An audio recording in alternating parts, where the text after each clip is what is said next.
এবারের বিশ্বকাপে যে আর্জেন্টিনা কোয়ার্টার ফাইনাল খেলছে বিষয়টা অনেকটা ঘোরের মতোই। আটলান্টায় ইতিহাস সেরা কামব্যাক না হলে দৃশ্যপট হতো ভিন্ন। সে যাই হোক, সেই স্মৃতি আপাতত পেছনে ফেলে লিওনেল মেসিদের লক্ষ্য এবার শীর্ষ চারের টিকিট নিশ্চিত করা।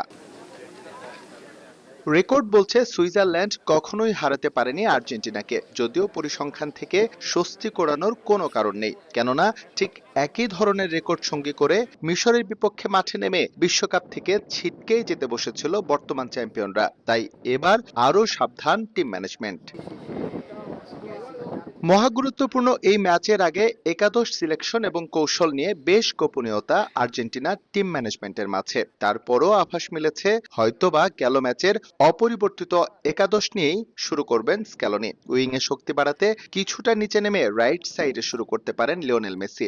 আর নাম্বার 9-এ এখনো আলভারেজে আস্থা কোচিং স্টাফের।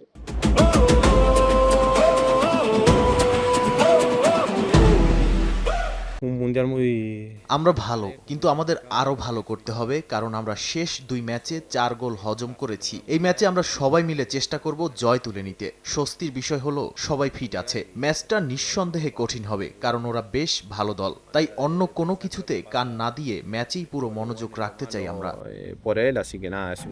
আর্জেন্টিনার মতো টানা খেলার ধকল আছে সুইজারল্যান্ডের। শেষ ম্যাচটাও তারা খেলেছে 120 মিনিট। তাই ফুটবলারদের মাঝে আছে ক্লান্তির ছাপ। তবে মাঠে নামার আগেই সুইসরা পিছিয়ে গেছে জোহান মানজাম্বির অনুপস্থিতির জন্য।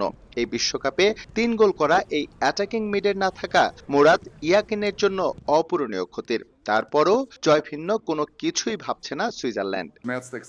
আমরা বর্তমান বিশ্ব চ্যাম্পিয়নদের বিপক্ষে খেলবো, তবে এটা ঠিক গেল 2 ম্যাচ বলছে ওরা বেশ নড়বড়ে। আমাদের দুর্দান্ত কিছু ফুটবলার আছে যারা রক্ষণে দারুণ পারফর্ম করেছে। মেসিকে নিয়েও আলাদা পরিকল্পনা আছে, আশা করি তা কাজে লাগবে। কথা একটাই, ওদের বিপক্ষে আমাদের মাঠেই জয় তুলে নিতে হবে। এখন পর্যন্ত 7 দেখায় কখনোই সুইসদের বিপক্ষে হারের তিক্ততা না পাওয়া আর্জেন্টিনা জিতেছে 5 ম্যাচে।